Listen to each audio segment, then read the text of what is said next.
Whose woods these are, I think I know. His house is in the village, though. He will not see me stopping here to watch his woods fill up with snow.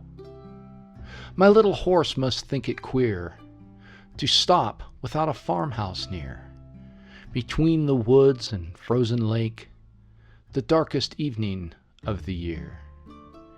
He gives his harness bells a shake to ask if there is some mistake. The only other sounds the sweep of easy wind and downy flake.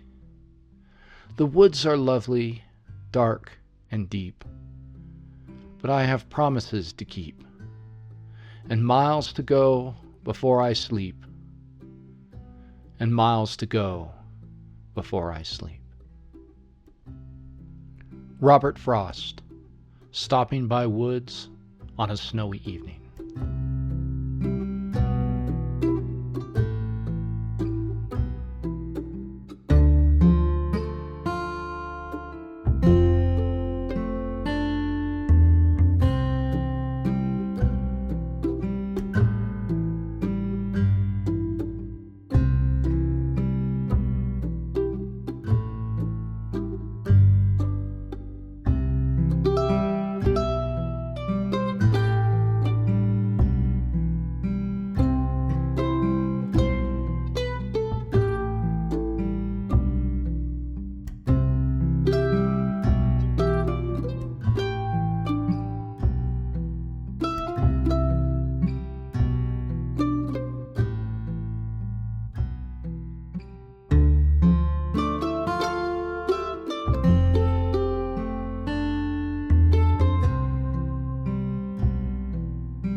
Hello and welcome to the Scientific Odyssey.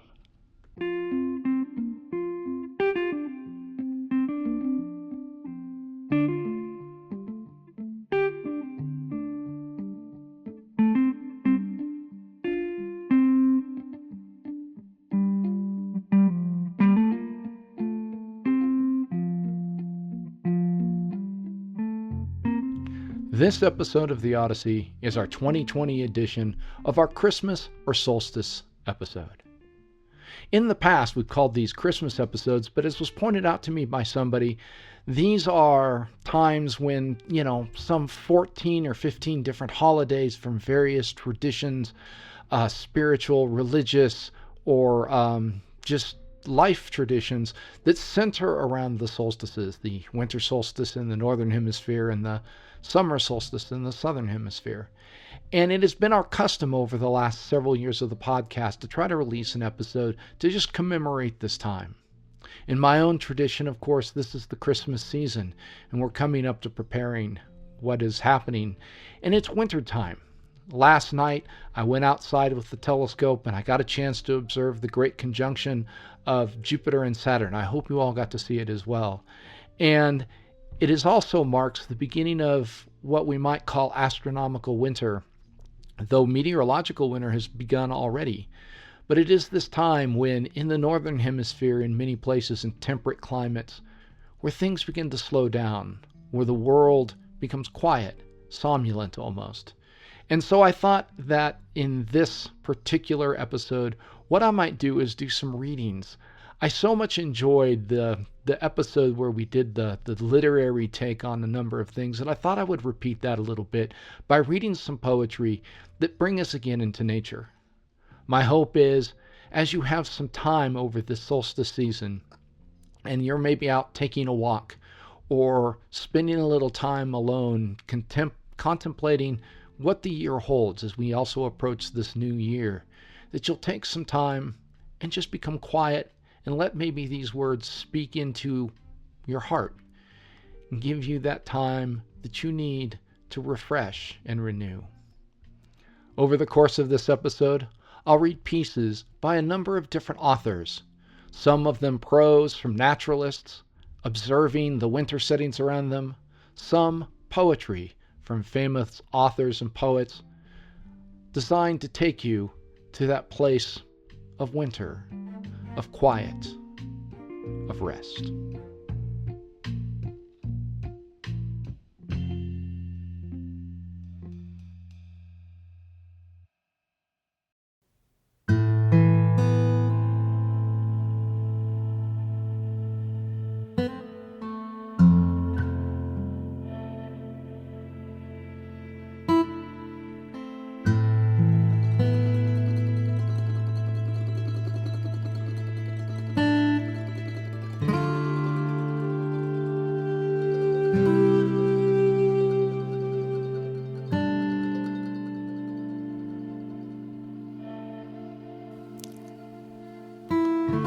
One must have a mind of winter, to regard the frost and the boughs of the pine trees crusted with snow, and have been cold a long time to behold the junipers shagged with ice, the spruces rough in the distant glitter of the January sun, and not to think of any misery in the sound of the wind, in the sound of a few leaves, which is the sound of the land, full of the same wind that is blowing in the same bare place.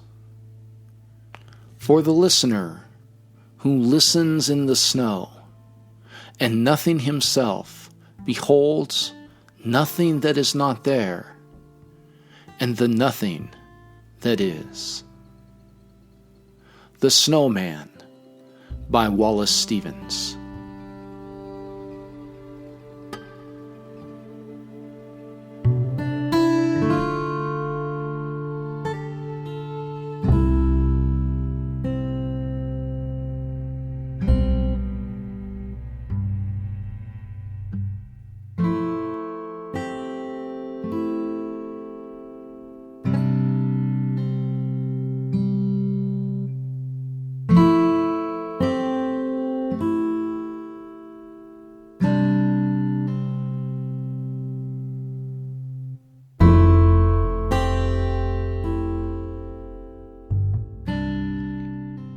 Yosemite in Winter by John Muir.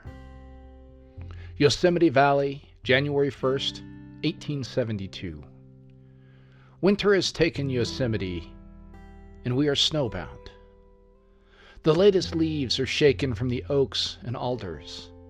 The snow-laden pines, with drooping boughs, look like barbed arrows aimed at the sky, and the fern tangles and meadows are spread with a smooth cloth of snow. Our latest visitor fled 2 weeks ago. He came via Mariposa and was safely conducted over the mountain snows by Galen Clark, the well-known pioneer and guardian of the valley. The total number of visitors to the valley in 1870 was near 1,700, which was about 600 more than on any previous year. This season, about 2,150 entered the valley. As soon as bipeds left Yosemite, the bears came in, not to grunt flattery to the falls, but to dine upon ridden-to-death horses. One burly old chief was killed at Nevada Falls by a party of Mono Indians. He was a brown or cinnamon bear, the prevailing species of the region. Another of the same kind was seen down the valley on the meadow of the Bridal Veil, and another on the Mariposa Trail near the Hermitage, and the smooth sand which rims Mirror Lake is grandly printed with their matchless paws. These bears are our grandest game, noblest expressions of mountain power. They deserve a Yosemite home, and the Sierras require them to companion their rocks and domes, and to blend in with the brown sequoias and cedars and tangles of chaparral. Our winter population, not including the bears, totals 26, employed as follows: making lumber, 10; making a trail, 2; feeding poultry, 2; building fences, 1; rebuilding a house 1, women 2, children 6, and a pair of Digger Indians with no visible means of support. All of our landlords, except one, have disappeared, and doubtless are engaged in concert with stage and railroad companies, with next year's problems of travel, sorting their labyrinth of tolls and trails, their webs for the flies of 72. The 20th of November first brought us signs of winter. Broad, fibrous arcs of white cloud spanned the valley from wall to wall. Grand, island-like masses, bred among the upper domes and brows, wavered doubtfully up and down, some of them suddenly devoured by a swoop of thirsty wind. Others, waxing to grand proportions, drifted loosely and heavily about like bergs in a calm sea, or jammed and wedged themselves among spiry crests, or drawing themselves out like wooden rolls, muffled the highest brows, sometimes leaving bare summits cut off from the walls with the pine tops atop, that seemed to float loose as the clouds. Tissiack was compassed by a soft, furry cloud, upon which her dome seemed to repose clear and warm in yellow light. At the end of these transition days, the whole company of valley clouds were marshaled for storm, and they fused close and blended until every seam and bay of blue sky was shut, and our temple, throughout all of its cells and halls, was smoothly full. Rain and snow fell steadily for 3 days, beginning November 24th, giving about 4 feet of snow to the valley rim. The snow line descended to the bottom of the valley on the night of November 25th, but after rains prevented any considerable accumulation. Then the rocks began to fall. During our equable, rainless summers, atmospheric disintegration goes on with the greatest gentleness, and scarce a rock is cast down. But the first rains find many a huge mass ripe for change, and the after slopes made slippery, seams washed out, and water wedges driven. Constant thunder proclaimed the magnitude of accomplished rock. We ran repeatedly from the house to hear the larger masses journeying down with a tread that shook the valley. This 3 days chapter of rain was underscored by a seam of sunshine half a day in width, beneath which darkness began to gather for a chapter of snow. Heavy cloud masses rolled down from the black washed walls, circling cathedral rocks and domes, and hiding off all of the upper brows and peaks. Thin strips of sunshine slid through momentary seams that were quickly blinded out. The darkness deepened for hours until every separating shade and line were dimmed to equal black, and all the bright air of our gulf was sponged up and fastened windless and pulseless in universal cloud. "It's bound to snow," said a mountaineer to me as he gazed into the heavy gloom. "Bound to snow when it gathers cloud material gradual as this. We'll have a regular old-fashioned storm afore long."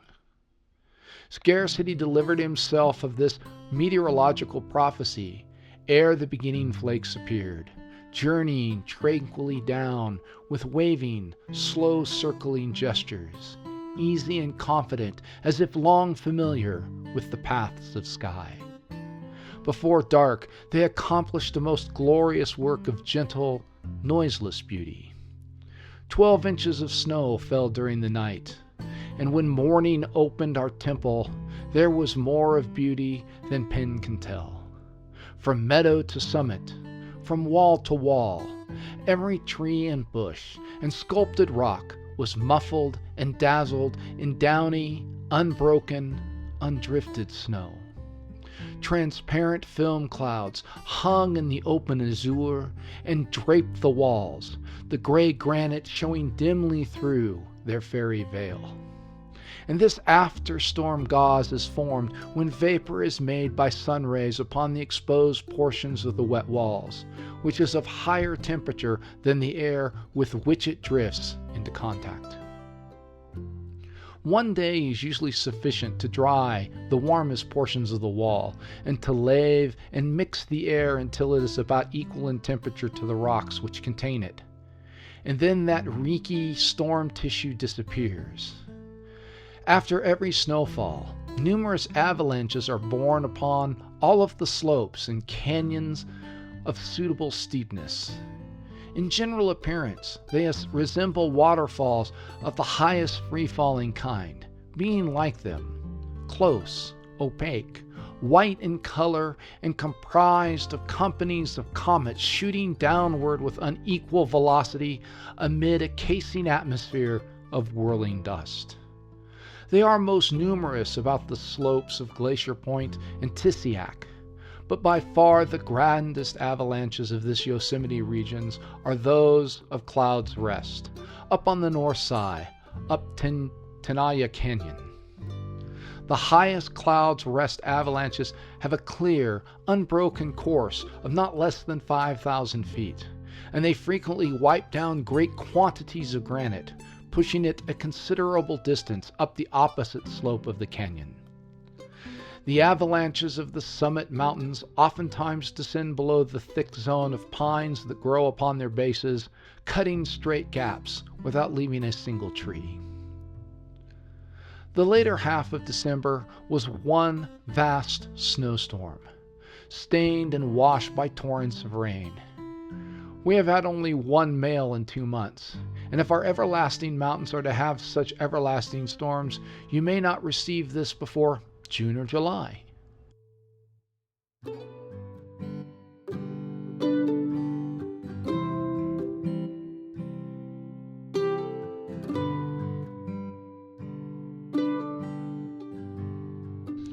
The average temperature of last month at Black's on the south side of the valley was, at sunrise, 33 degrees Fahrenheit. At noon, 39 degrees. Maximum morning temperature 41 degrees. Minimum morning temperature plus 13 degrees. Maximum noon temperature 55 degrees.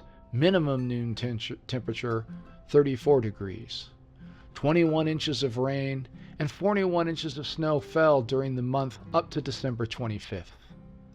The morning temperature of the sunny, eclipsed side of the valley does not differ much from the south side, but the noon temperature of the north side in the clear weather is often as much as 20 degrees higher. Also, owing to the difference in height and angle of the various parts of the valley walls and to the irregular form of the bottom of the valley, both north and south sides have a number of well-marked climates. The delta of Indian Canyon is the warmest portion of the valley, both in the summer and winter. It was solstice in Yosemite, and we slid smoothly over the astronomical edge of 71. Santa Claus came with very little ado, gave trinkets to our half-dozen younglings, and dropped crusted cakes into bachelors' cabins. But upon the whole, our holidays were sorry, unhilarious, whiskified affairs. A grand intercampal Christmas dinner was devised on a scale and style becoming our peerless valley. Heaps of solemn substantials were to be lightened and bordered with cookies and backed by countless cakes, blocky and big as boulders, and a craggy trough-shaped pie was planned for the heart and soul of the feast. It was to have formed a rough model of Yosemite, with domes and brows of duff and falls of buttering gravy. "South Dome be mine," cried one, softened with a sauce of Bohono. "I'll eat Royal Arches," cried another, salted with bachelor's tear. "And I'll choose Riverbank Meadow, plumed with avalanche boulders, and some purple granite for me, cut smooth from the cliffs of El Capitan," etc., etc. All very well conceived, but alas, like all the other ladyless feasts, it was a failure. In my last missive, I gave you a list of our inhabitants, together with their various employments. Now you may peep at our social life, quarrels, amusements, etc. Of course, you will guess that in our glorious home we gather on the meadow when our work is done to feast on the moonlit rocks or dark pines spring up in the stars, and to drink song from the falls like water and breathe the deep spirit hush of winter. But alas, no. We only quarrel and gossip and drink whiskey. And to show you how much our rocks and quarrels correspond in magnitude, I will give you our last in detail, which is perhaps one of average size.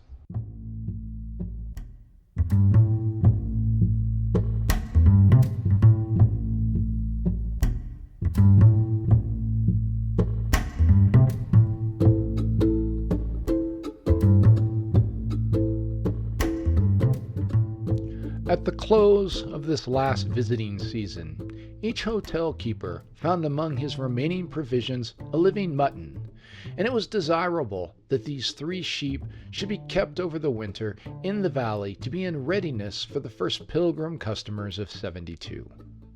Now, in winters of ordinary severity, sheep can care for themselves with but little attention from the shepherd, and at first our sheep seemed to have a promise of a mild winter. They had rich, sunny days, with noontimes dreamily warm. They nibbled the willow bushes on the meadows and silver lupines beneath the pines, and gathered bunch grass and lay their eriogonums up on the rugged debris. But a month ago, when heavy snow fell, they had to be cared for, and trouble began. The 3 shepherds were equally concerned in the 3 sheep, and bickerings arose about turns in hunting them up, also about the depth of snow which rendered hunting them up necessary. Black's shepherd holding, with characteristic obstinacy, that in light storms the sheep were better let alone to nibble a living from chaparral in the lee of big rocks. Also, it was proposed that when they were driven up, instead of outraging their gregarious instincts by compelling each to eat his bog sedges in solitude, they should be kept together and boarded round from barn to barn. But this union could not be effected because the 3 sheep were not equal in size.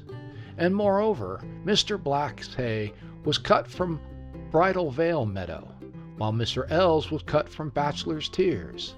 And it was argued that 1 ton of Bachelor's Tears hay was worth 2 tons of Bridal Veil, because the Bachelor's Tears was sweet, while the Bridal Veil article was boggy and sour.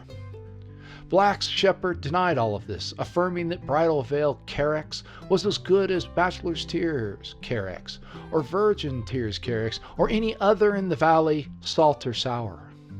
The geographical position of H's meadow, midway between the Veil and Tears, determined the quality of its carex as medium.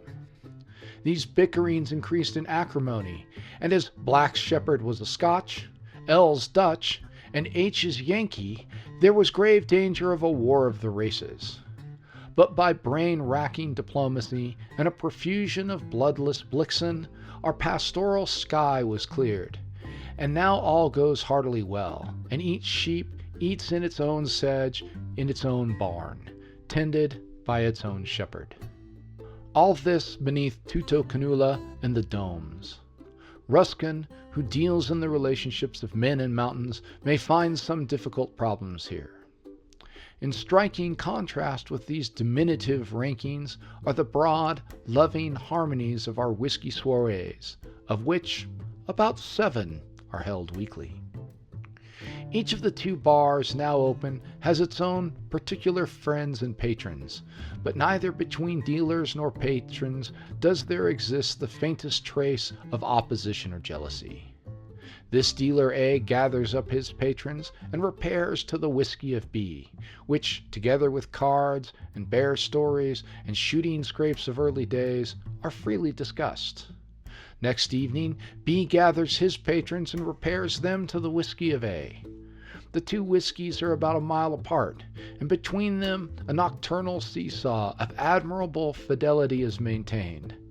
Although the 2 whiskeys are not of the same species, one being Bushhead and the other being Golden, pronounced with a long, lazy emphasis on the O. More shingle houses are being built, one of which is to be a saloon. At the present rate of progress, flimsy buildings will soon bedraggle the valley from end to end, making it appear like the raw pine towns of a new railroad. Also, the meadows are being fenced up, with trees living and dead chopped down, and the divine banks and thickets of the briar, rose, and azalea are being trampled and cleared away under the name of darn chaparral. And all the destroyable natural beauty in general is fast fading before the armed presence of vulgar, mercenary, quote-unquote improvement. But happily, by far, the great portion of Yosemite is unimprovable. Her trees and flowers will melt like snow, but her domes and falls are everlasting.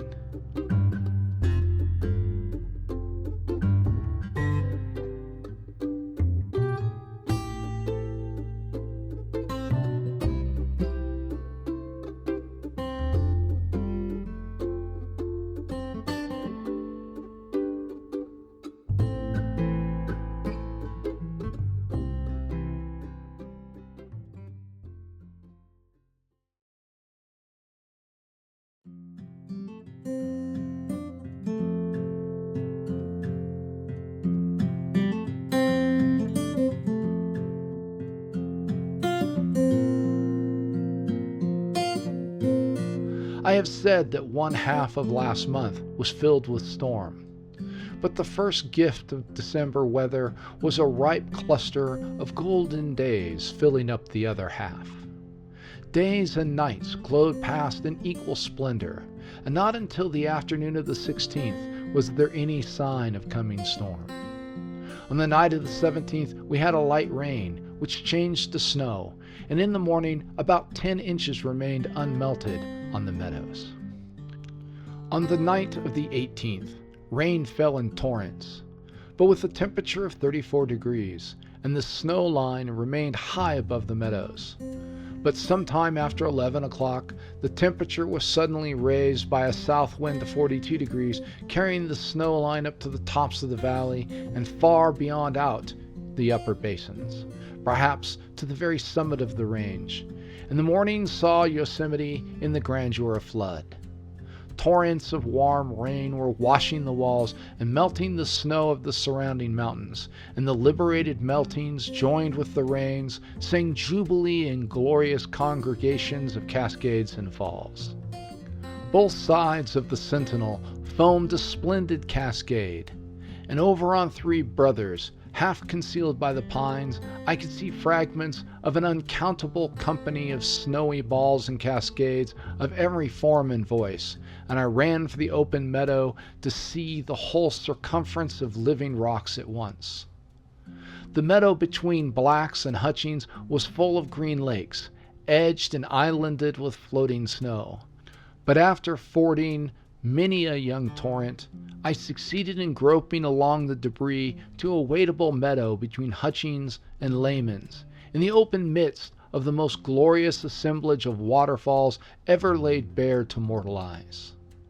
Between Black's and Hutchings there were 10 majestic cascades and falls, around Glacier Point 6, on the shoulder of South Dome, facing the main valley 3, on South Dome facing Mirror Lake 8, between Mount Watkins and Washington Column 10, between Arch Falls and Three Brothers 19, 56 newborn falls occupying this upper end of the valley, besides countless hosts of silvery arteries gleaming everywhere.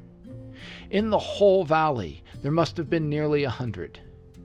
And be it remembered that those falls were not mere momentary transient gushes, but noble-mannered waters shooting from an average height of near 3,000 feet, the very smallest with notes audible at a distance of several miles. From this meadow standpoint, only one fall is normally seen, but on this Jubilee Day there were 40, all perfect and distinct. The Upper Yosemite Fall is queen of all these mountain waters, yet in the first half day of this Jubilee her voice was scarcely heard, and her manners betrayed no warmth of sympathy with the gushing enthusiasm that encompassed her. She sang her everyday song in everyday dress. But about 3 o'clock in the afternoon, I suddenly heard an overwhelming crashing and booming mixed with heavy gaspings and rocky explosions. I ran from the house thinking that a rock avalanche had started, but quickly discovered that all this outbreak of overmastering sounds came from Yosemite Fall. The great flood wave gathered from many a glacier canyon of the Hoffman Mountains had just arrived, sweeping logs and ice before it and plunging over the tremendous verge, at once blending in crowning grandeur with the universal anthem storm.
On November 28th came one of the most picturesque snowstorms I have ever seen. It was a tranquil day in Yosemite. About midday, a close-grained cloud grew in the middle of the valley, blurring the sun. But rocks and trees continued to cast shadow. In a few hours, the cloud ceiling deepened and gave birth to a rank-down growth of silky streamers. These cloud weeds were most luxuriant about the cathedral rocks, completely hiding their summits. Then heavier masses, hairy outside with a dark nucleus, appeared and foundered almost to the ground. Toward night, all cloud and rock distinctions were blended out. Rock after rock disappeared.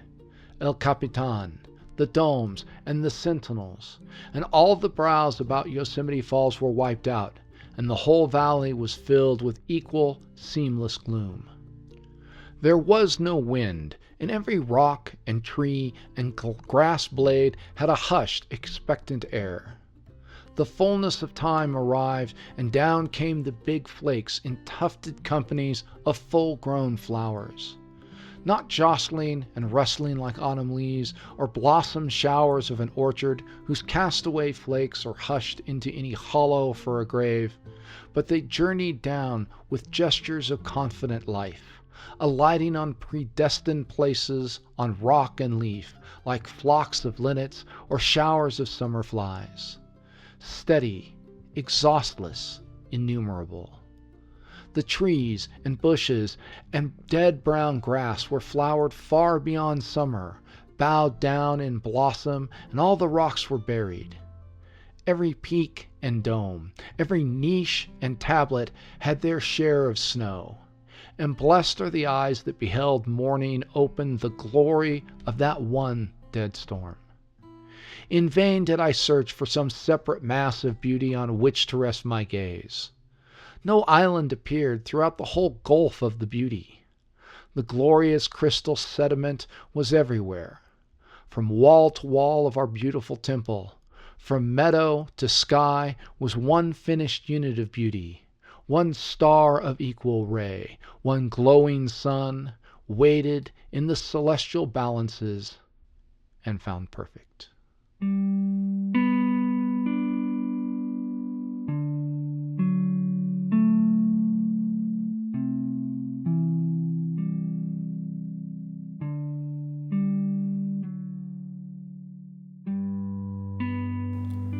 It sifts from leaden sieves.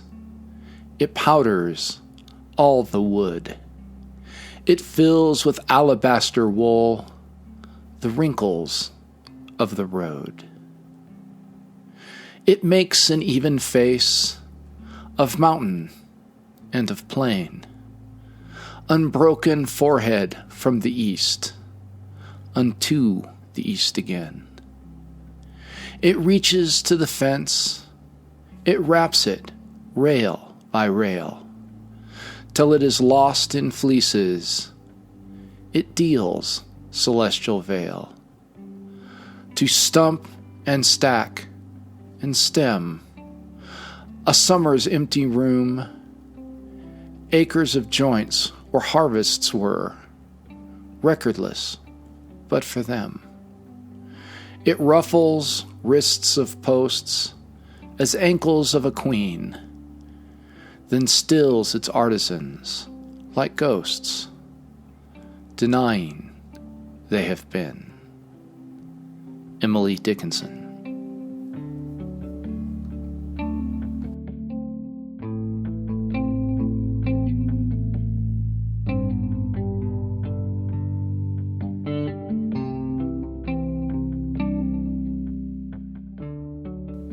The Darkling Thrush by Thomas Hardy. I leaned upon a coppice gate when frost was spectre gray, and winter's dregs made desolate the weakening eye of day.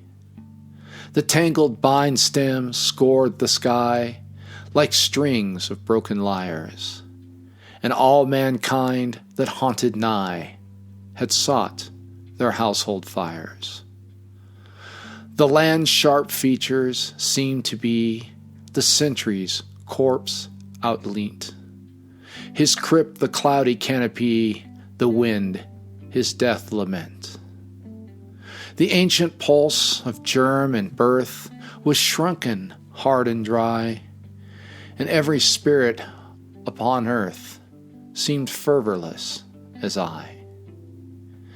At once a voice arose among the bleak twigs overhead, in a full-hearted evensong of joy illimited.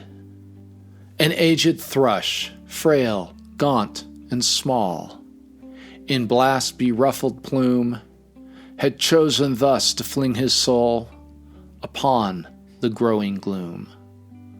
So little cause for carolings of such ecstatic sound was written on terrestrial things, afar or nigh around, that I could think there trembled through his happy good-night air some blessed hope whereof he knew, and I was unaware.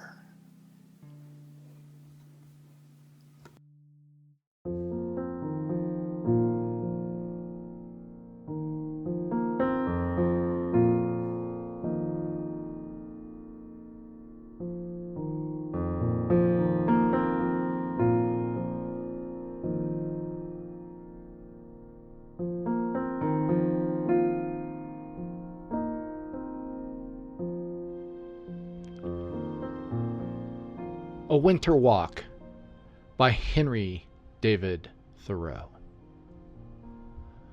The wind has gently murmured through the blinds, or puffed with feathery softness against the windows, and occasionally sighed like a summer zephyr lifting the leaves along the livelong night. The meadow mouse has slept in his snug gallery in the sod. The owl has sat in a window tree in the depth of the swamp. The rabbit, the squirrel, and the fox have all been housed. The watchdog has lain quiet on the hearth, and the cattle have stood silent in their stalls. The earth itself has slept, as it were its first, not its last sleep, save when some street sign or wooden house door has faintly creaked upon its hinge, cheering forlorn nature at her midnight work. The only a sound awake twixt Venus and Mars, advertising us of a remote, inward warmth, a divine cheer and fellowship, where gods are met together, but where it is very bleak for men to stand. But while the earth has slumbered, all the air has been alive with feathery flakes descending, as if some northern Ceres reigned, showering her silvery grain over all the fields. We sleep, and at length awake to the still reality of a winter morning. The snow lies warm as cotton or down upon the windowsill. The broadened sash and frosted panes admit a dim and private light, which enhances the snug cheer within. The stillness of the morning is impressive. The floor creaks under our feet as we move towards the window to look abroad through some clear space over the fields. We see the roofs stand under their snow burden. From the eaves and fences hang stalactites of snow, and in the yard stand stalagmites covering some concealed core. The trees and shrubs rear white arms to the sky on every side, and where were walls and fences, we see fantastic forms stretching forth in frolic gambols across the dusky landscape, as if nature has strewn her fresh designs over the fields by night as models for man's art. Silently, we unlatch the door, letting the drift fall in, and we step abroad to face the cutting air. Already the stars have lost some of their sparkle, and a dull leaden mist skirts the horizon. A lurid, brazen light in the east proclaims the approach of day, while the western landscape is dim and spectral still, and clothed in a somber Tartarian light, like the shadowy realms. They are infernal sounds only that you hear: the crowing of cocks, the barking of dogs, the chopping of wood, the lowing of kine, all seem to come from Pluto's barnyard and beyond the sticks. Not for any melancholy, they suggest, but their twilight bustle is too solemn and mysterious for Earth. The recent tracks of the fox or otter in the yard remind us that each hour of the night is crowded with events, and the primeval nature is still working and making tracks in the snow. Opening the gate, we tread briskly along the lone country road, crunching the dry and crisp snow under our feet, or aroused by the sharp, clear creak of the woodshed, just starting for the distant market, from the early farmer's door, where it has lain the summer long, dreaming amid the chips and stubble, while far through the drifts and powdered windows we see the farmer's early candle, like a paled star, emitting a lonely beam, as if some severe virtue were at its matins there. And one by one, the smokes begin to ascend from the chimneys amid the trees and snows. The sluggish smoke curls up from some deep dell, the stiffened air exploring in the dawn, and making slow acquaintance with the day, delaying now upon its heavenward course in wreathed loiterings, dallying with itself, with as uncertain purpose and slow deed as its half-wakened master by the hearth, whose mind, still slumbering in sluggish thoughts, have not yet swept into the onward current of the new day. And now it streams afar, the while the chopper goes with step direct and mind intent to swing the early axe. First in the dusky dawn he sends abroad his early scout, his emissary, Smoke, the earliest, latest pilgrim from the roof, to feel the frosty air inform the day, and while he crouches still beside the hearth, nor musters the courage to unbar the door. It has gone down the glen with the light wind, and o'er the plain unfurled its venturous wreath, draped the tree-tops, loitered upon the hill, and warmed the pinions of the early bird. And now, perchance, high in the crispy air, has caught sight of the day o'er the earth's edge, and greets its master's eye at his low door, as some refulgent cloud in the upper sky.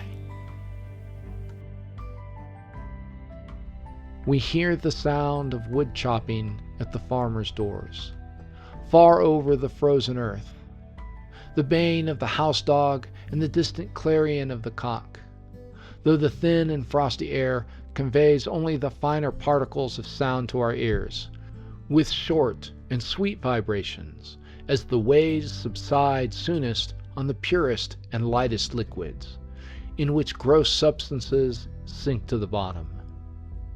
They come clear and bell-like, and from a greater distance on the horizon, as if there were fewer impediments than in summer to make them faint and ragged.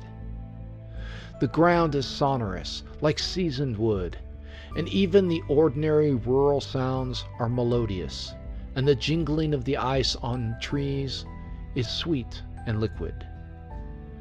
There is the least possible moisture in the atmosphere, all being dried up or congealed, and it is of such extreme tenuity and elasticity that it becomes a source of delight. The withdrawn, intense sky seems groined like the aisles of a cathedral, and the polished air sparkles as if there were crystals of ice floating in it. As they who have resided in Greenland tell us that when it freezes, quote, the sea smokes like burning turfland, and a fog or mist arises called frost smoke, which cutting smoke frequently raises blisters on the face and hands and is very pernicious to the health, end quote. But this pure, stinging cold is an elixir to the lungs, and is not so much a frozen mist as a crystallized midsummer haze, refined and purified by cold. The sun at length rises through the distant woods, as if with the faint clashing, swinging sound of cymbals, melting the air with his beams, and with such rapid steps the morning travels, that already his rays are gilding the western mountains. Meanwhile, we stepped hastily along through the powdery snow, warmed by an inner heat, enjoying an Indian summer still in the increased glow of thought and feeling. Probably, if our lives were more conformed to nature, we should not need to defend ourselves against her heats and colds, but find her our constant nurse and friend, as do plants and quadrupeds. If our bodies were fed with pure and simple elements, and not with a stimulating and heating diet, they would afford no more pasture for cold than a lifeless twig, but thrive like the trees, which find even winter genial to their expansion.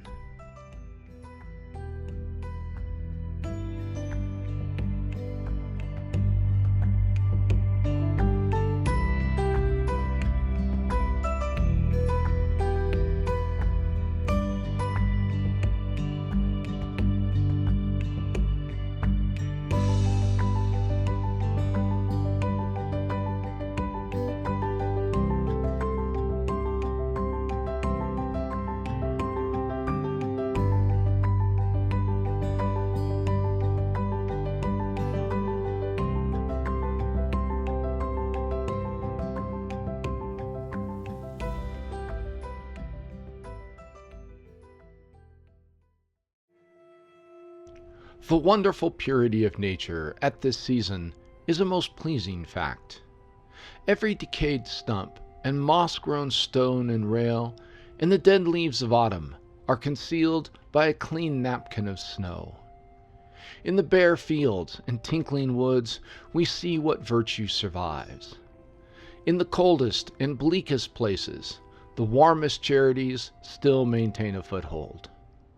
A cold and searching wind drives away all contagion, and nothing can withstand it but what has virtue in it. And accordingly, whenever we meet within cold and bleak places, as the tops of mountains, we respect for a sort of sturdy innocence, a Puritan toughness. All things beside seem to be called in for shelter, and what stays out must be part of the original frame of the universe, and of such valor as God himself. It is invigorating to breathe the cleansed air.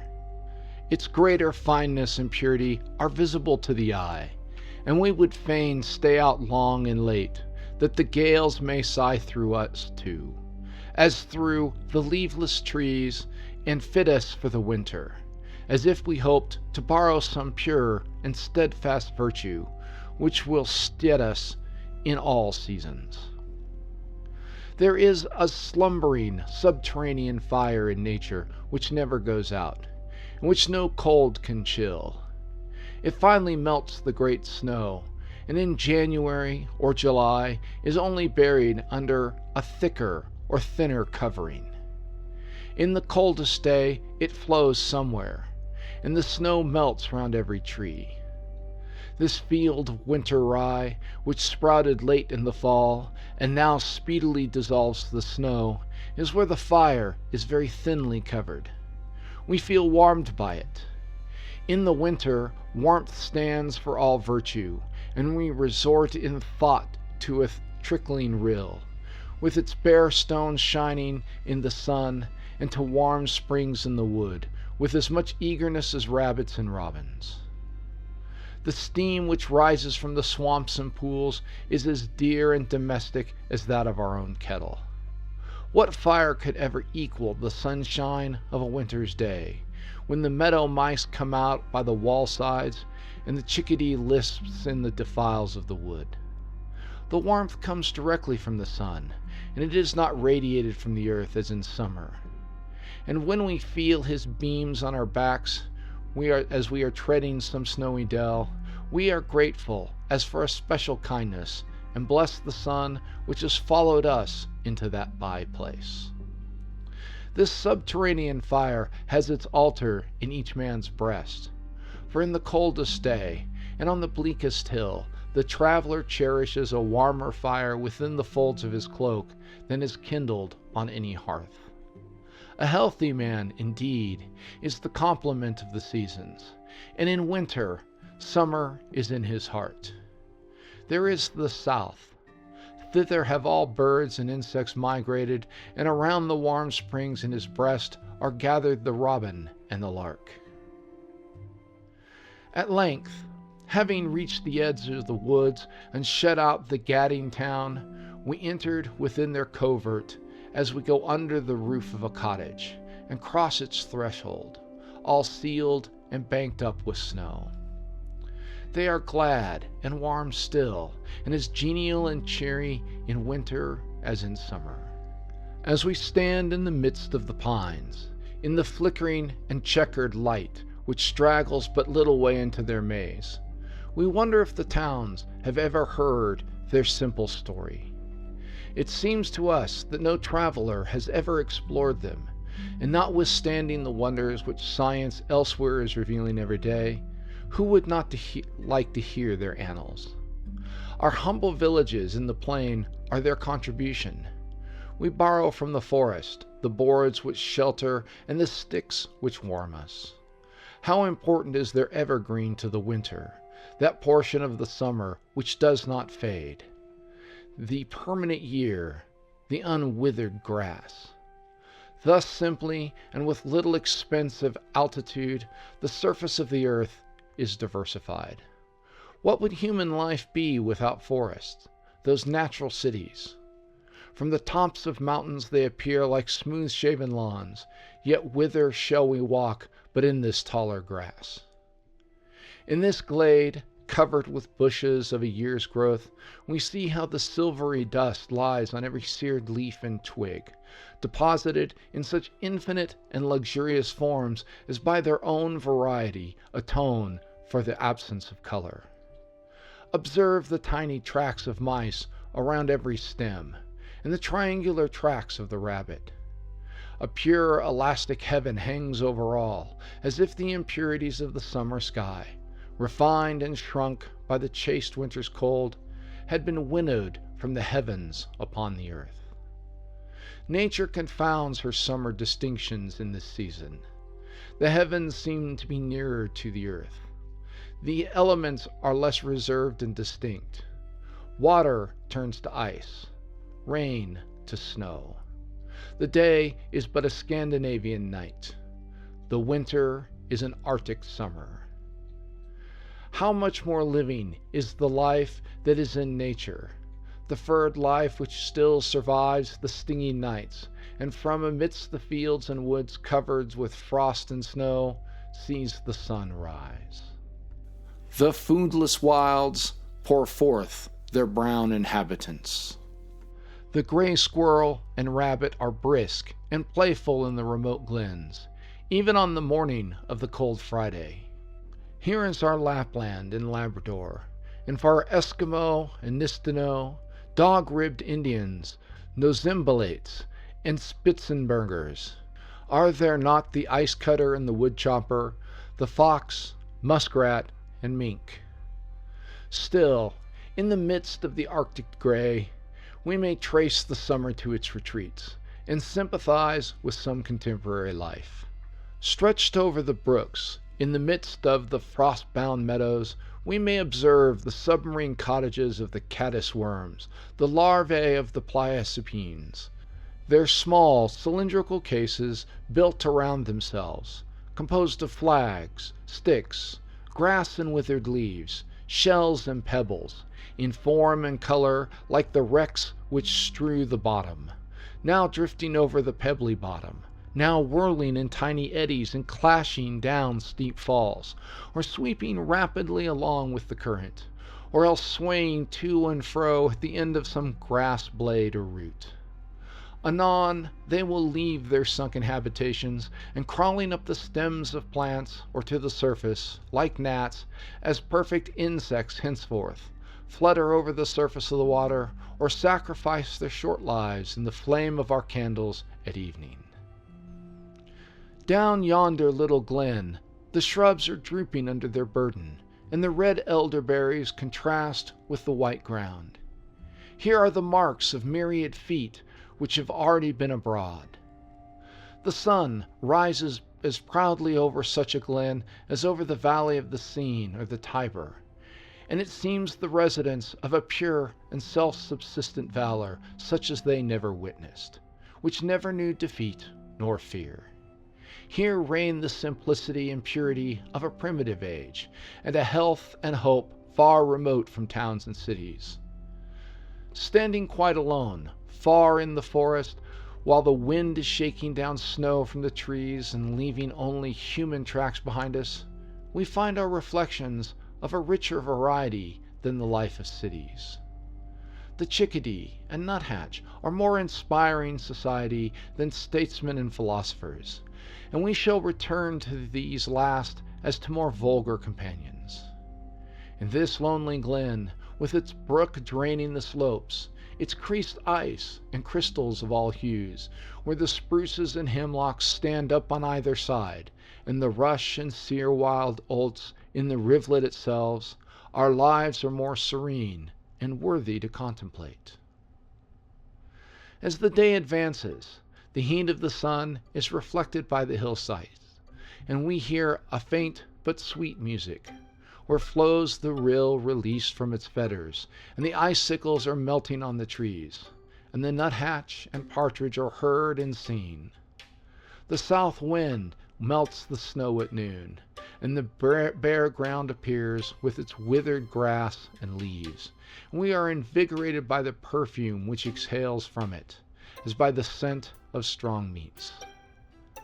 Let us go into this deserted woodman's hut, and see how he passed the long winter nights and the short, stormy days. For here a man has lived under this south hillside, and it seems a civilized and public spot. We have such associations as when the traveler stands by the ruins of Palmyra or Hecatomopolis. Singing birds and flowers perchance have begun to appear here, for flowers as well as weeds follow the footsteps of man. These hemlocks whispered over his head, these hickory logs were his fuel, and these pitch pine roots kindled his fire. Yonder fuming rill in the hollow, whose thin and airy vapor still ascends as busily as ever, though he is far off now, was his well. These hemlock boughs, and the straw upon this raised platform were his bed, and this broken dish held his drink. But he has not been here this season, for the phoebes built their nest upon his shelf last summer. I find some embers left, as if he had just gone out, where he had baked his pot of beans, and while at evening he smoked his pipe, whose steamless bowl lies in the ashes, chatted with his only companion, if perchance he had any, about the depth of snow on the morrow, already falling fast and thick without, or disputed whether the last sound was the screech of an owl, or the creak of a bough, or imagination only. And through his broad chimney throat, in the late winter evening, ere he stretched himself out upon the straw, he looked up to learn the progress of the storm, and seeing the bright stars of Cassiopeia's chair shining brightly down upon him, fell contentedly asleep. See how many traces from which we may learn the chopper's history. From this stump we may guess the sharpness of his axe, and from the slope of the stroke on which side he stood, and whether he cut down the tree without going round it, or changing hands, and from the flexure of the splinters we may know which way it fell. This one chip contains inscribed on it the whole history of the wood chopper and of the world. On this scrap of paper, which held his sugar or salt perchance, or was the wadding of his gum, sitting on a log in the forest, with what interest we read the tattle of cities, of those larger huts, empty and to let, like this, in high streets and broadways. The eaves are dripping on the south side of this simple roof, and the titmouse lisps in the pine, and the genial warmth of the sun around the door is somewhat kind and human.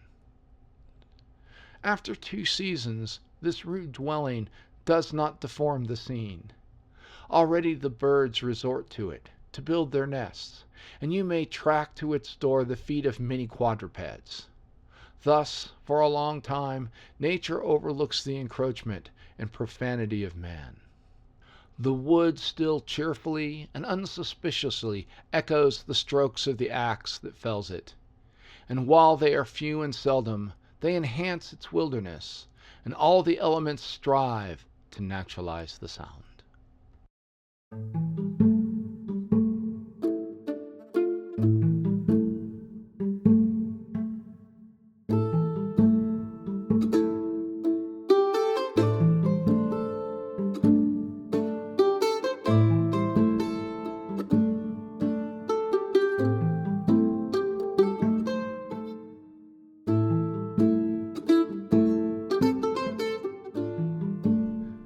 And now we descend again to the brink of this woodland lake, which lies in the hollow of the hills, as if it were their expressed juice, and that of the leaves which are annually steeped in it.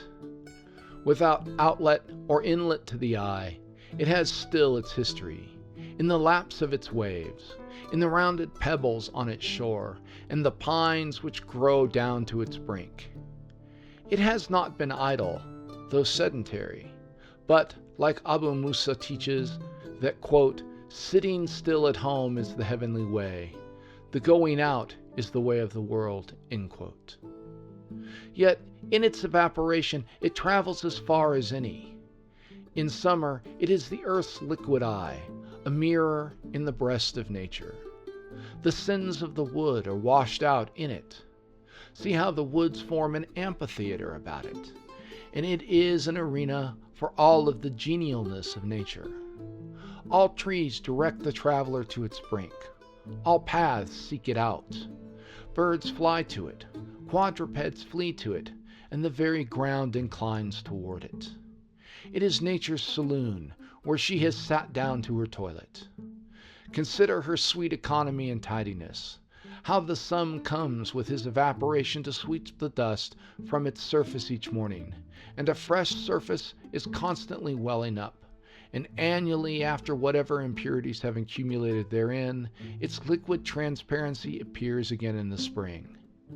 In summer, a hushed music seems to sweep across its surface, but now a plain sheet of snow conceals it from our eyes, except where the wind has swept the ice bare, and the sere leaves are gliding from side to side, tacking and veering on their tiny voyages. Here is one, just keeled up against a pebble on the shore, a dry beech leaf, rocking still as if it would start again. A skillful engineer, methinks, might project its course since it fell from the parent stem. Here are all the elements for such a calculation: its present position, the direction of the wind, the level of the pond, and how much more is given. In its scarred edges and veins is its log rolled up. We fancy ourselves in the interior of a larger house. The surface of the pond is our deal table or sanded floor, and the woods rise abruptly from its edge, like the walls of a cottage. The lines set to catch pickerel through the ice look like a larger culinary preparation, and the men stand about on the white ground like pieces of forest furniture. The actions of these men at a distance of 1/2 a mile over the ice and snow impress us as when we read the exploits of Alexander in history. They seem not worthy of the scenery, as monumentous as the conquest of kingdoms. Again, we have wandered through the arches of the wood, until from its skirts we hear the distant booming of ice from yonder bay of the river, as if it were moved by some other, subtler tide than oceans know. To me, it has a strange sound of home, thrilling as the voice of one's distant and noble kindred. A mild summer sun shines over forest and lake, and though there is but one green leaf for many rods, yet nature enjoys a serene health. Every sound is fraught with the same mysterious assurance of health, as well now the creaking of the boughs in January as the soft sough of the wind in July. When winter fringes every bough with his fantastic wreath, and puts the seal of silence now upon the leaves beneath, when every stream in its penthouse goes gurgling on its way, and in his gallery the mouse nibbleth the meadow bay. Methinks the summer still is nigh, and lurketh underneath, as that same meadow mouse doth lie snug in the last year's heath. And if perchance the chickadee lisp a faint note anon, the snow is summer's canopy, which she herself put on. Fair blossoms deck the cheerful trees, and dazzling fruits depend. The north wind sighs a summer breeze, the nipping frosts defend. Bringing glad tidings unto me, the while I stand all ear, of a serene eternity, which need not winter fear. Out on the silent pond straightway, the restless ice doth crack, and pond sprites merrily gambols play amid the deafening rack. Eager I hasten to the vale, as if I heard brave news, how nature held high festival, which it were hard to lose. I gambol with my neighbor ice, and sympathizing quake, as each new crack darts in a trice across the gladsome lake. One with the cricket in the ground and faggot on the hearth, resounds the rare domestic sound along the forest path. Before night, we will take a journey on skates along the course of this meandering river, as full of novelty to one who sits by the cottage fire all the winter's day, as if it were over the polar ice with Captain Perry or Franklin, following the winding of the stream, now flowing amid hills, now spreading out into fair meadows, and forming a myriad coves and bays where the pine and hemlock overarch. The river flows in the rear of the towns, and we see all things from a new, wilder side. The fields and gardens come down to it with a frankness and a freedom from pretension, which they do not wear on the highway. It is the outside and edge of the earth. Our eyes are not offended by violent contrasts. The last rail of the farmer's fence is some swaying willow bough, which still preserves its freshness. And here at length all fences stop, and we no longer cross any road. We may go far up within the country now by the most retired and level road, never climbing a hill, but by broad levels ascending to the upland meadows. It is a beautiful illustration of the law of obedience, the flow of a river, the path for a sick man, a highway down which an acorn cup may float secure with its freight. Its slight occasional falls, whose precipices would not diversify the landscape, are celebrated by mist and spray, and attract the traveler from far and near. From the remote interior, its current conducts him by broad and easy steps, or by one gentler inclined plane to the sea. Thus, by an early and constant yielding to the inequalities of the ground, it secures itself the easiest passage. No domain of nature is quite closed to man at all times, and now we draw near to the empire of the fishes. Our feet glide swiftly over unfathomed depths, where in summer our line tempted the pout and perch, and where the stately pickerel lurked in the long corridors formed by the bulrushes. The deep, impenetrable marsh, wherein the heron waded and the bittern squatted, is made pervious to our Swiss shoes, as if 1,000 railroads had been made into it. With one impulse, we are carried to the cabin of the muskrat, that earliest settler, to see him dart away under the transparent ice, like a furred fish, to his hole in the bank.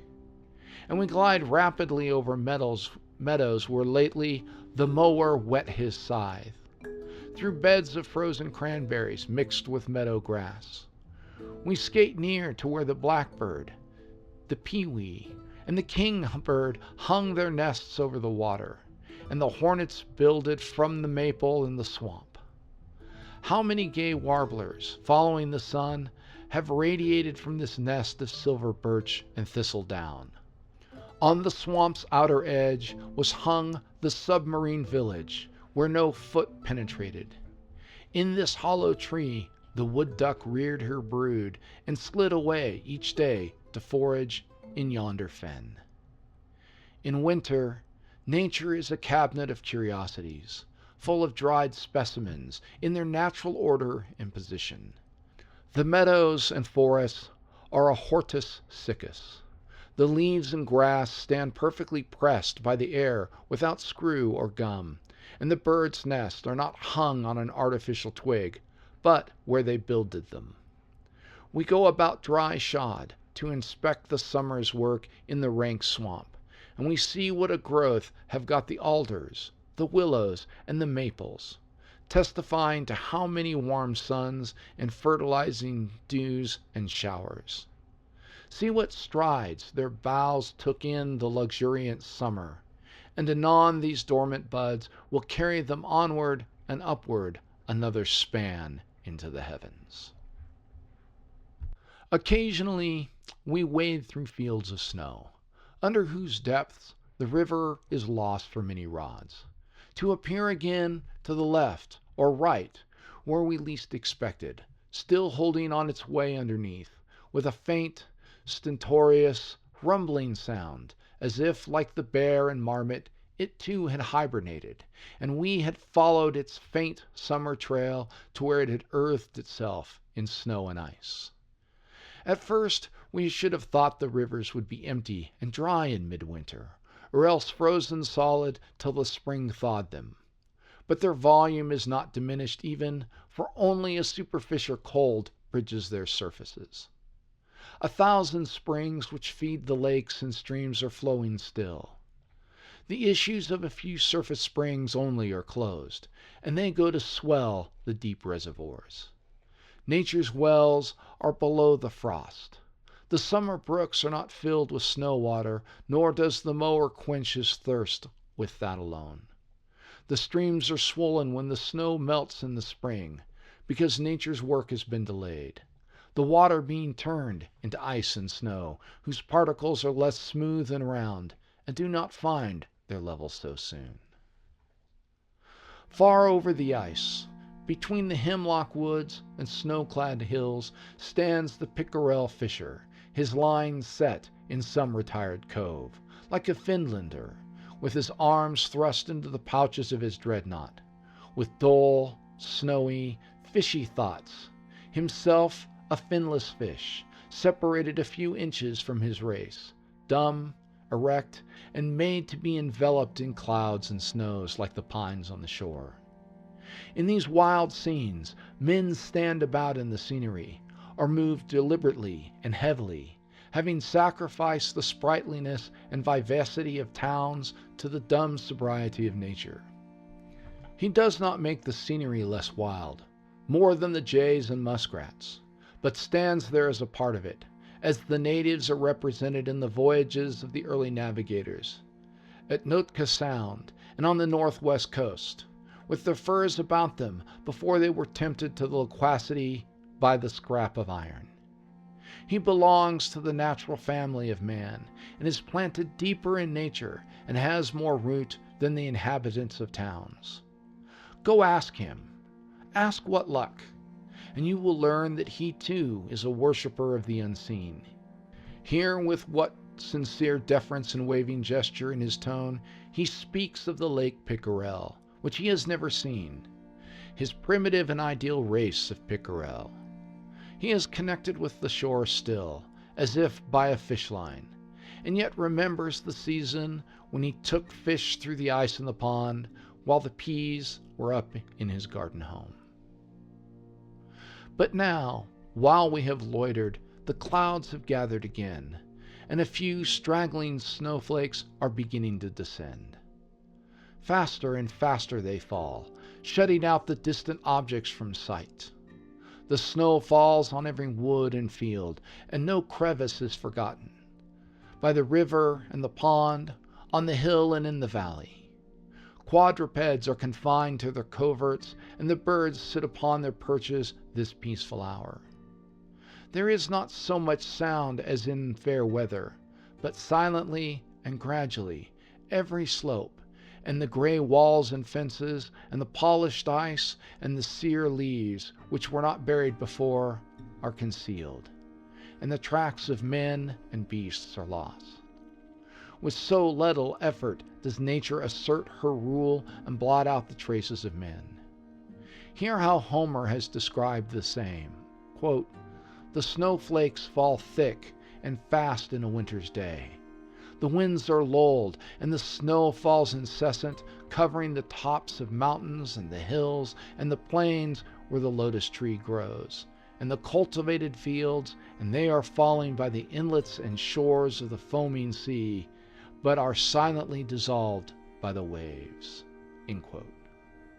The snow levels all things, and enfolds them deeper in the bosom of nature, as, in the slow summer, vegetation creeps up to the entablature of the temple and the turrets of the castle, and helps her prevail over art. The surly night wind rustles through the woods, and warns us to retrace our steps, while the sun goes down behind the thickening storm, and birds seek their roosts and cattle their stalls. Drooping the labor ox stands covered o'er with snow, and now demands the fruit of all his toil. Though winter is represented in the almanac as an old man, facing the wind and sleet, and drawing his cloak about him, we rather think of him as a merry wood chopper, and warm-blooded youth, as blithe as summer. The unexplored grandeur of the storm keeps up the spirits of the traveler. It does not trifle with us, but has a sweet earnestness. In winter, we lead a more inward life. Our hearts are warm and cheery, like cottages under drifts, whose windows and doors are half concealed, but from whose chimneys the smoke cheerfully ascends. The imprisoned drifts increase the sense of comfort which the house affords, and in the coldest days we are content to sit over the hearth and see the sky through the chimney top, enjoying the quiet and serene life that may be had in a warm corner by the chimney side, or feeling our pulse by listening to the low of cattle in the street, or the sound of the flail in distant barns all the long afternoon. No doubt a skillful physician could determine our health by observing how these simple and natural sounds affected us. We enjoy now not an oriental, but a boreal leisure, around warm stoves and fireplaces, and watch the shadow of motes in the sunbeams. Sometimes our fate grows too homely and familiarly serious ever to be cruel. Consider how for 3 months the human destiny is wrapped in furs. The good Hebrew revelation takes no cognizance of all this cheerful snow. Is there no religion for the temperate and frigid zones? We know of no scripture which records the pure benignity of the gods on a New England winter night. Their praises have never been sung, only their wrath deprecated. The best scripture, after all, records but a meager faith. Its saints live reserved and austere. Let a brave, devout man spend the year in the woods of Maine or Labrador and see if the Hebrew scriptures speak adequately to his condition and experience, from the setting in of winter to the breaking up of the ice. Now commences the long winter evening around the farmer's hearth, when the thoughts of the indwellers travel far abroad, and the men are, by nature and necessity, charitable and liberal to all creatures. Now is the happy resistance to the cold, when the farmer reaps his reward and thinks of his preparedness for winter, and through the glittering panes sees with equanimity the mansion of the northern bear. For now the storm is over. The full ethereal round, infinite worlds disclosing to the view, shines out intensely keen, and all one cope of starry glitter glows from pole to pole.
Sounds of Winter by Walt Whitman.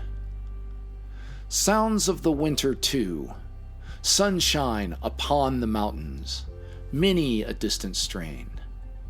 From cheery railroad train, from nearer field, barn, house, the whispering air, even the mute crops, garnered apples, corn, children's and women's tones, rhythm of many a farmer and a flail, an old man's garrulous lips among the rest. Think not we give out yet, forth From these snowy hairs we keep up yet the lilt. The Snowstorm by Ralph Waldo Emerson. Announced by all the trumpets of the sky, arrives the snow, and driving o'er the fields seems nowhere to alight. The whited air hides hills and woods, the river and the heaven, and veils the farmhouse at the garden's end. The sled and traveler stopped, the courier's feet delayed, all friends shut out. The housemates sit around the radiant fireplace, enclosed in a tumultuous privacy of storm. Come see the north wind's masonry. Out of an unseen quarry evermore furnished with tile, the fierce artificer curves his white bastions with projected roof round every windward stake or tree or door. Speeding the myriad-handed, his wild works so fanciful, so savage, naught cares he for number or proportion. Mockingly, on coop or kennel he hangs Parian wreaths. A swan-like form invests the hidden thorn, fills up the farmer's lane, wall to wall. Magra the farmer sighs, and at the gate a tapering turret overtops the work.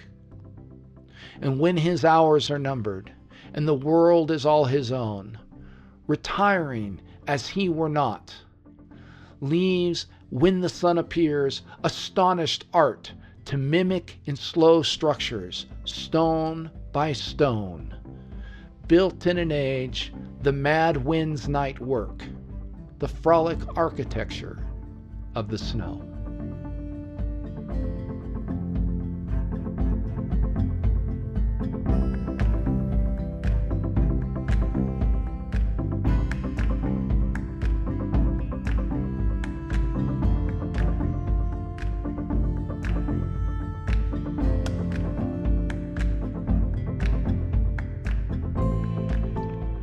And so we come to the end of our long journey on this solstice day. I want to give thanks to the Blue Dot Sessions, who have provided musical accompaniment through all of our explorations in this episode. I hope you have a wonderful season filled with growing light of the lengthening days. Until next time, full sails on your journey.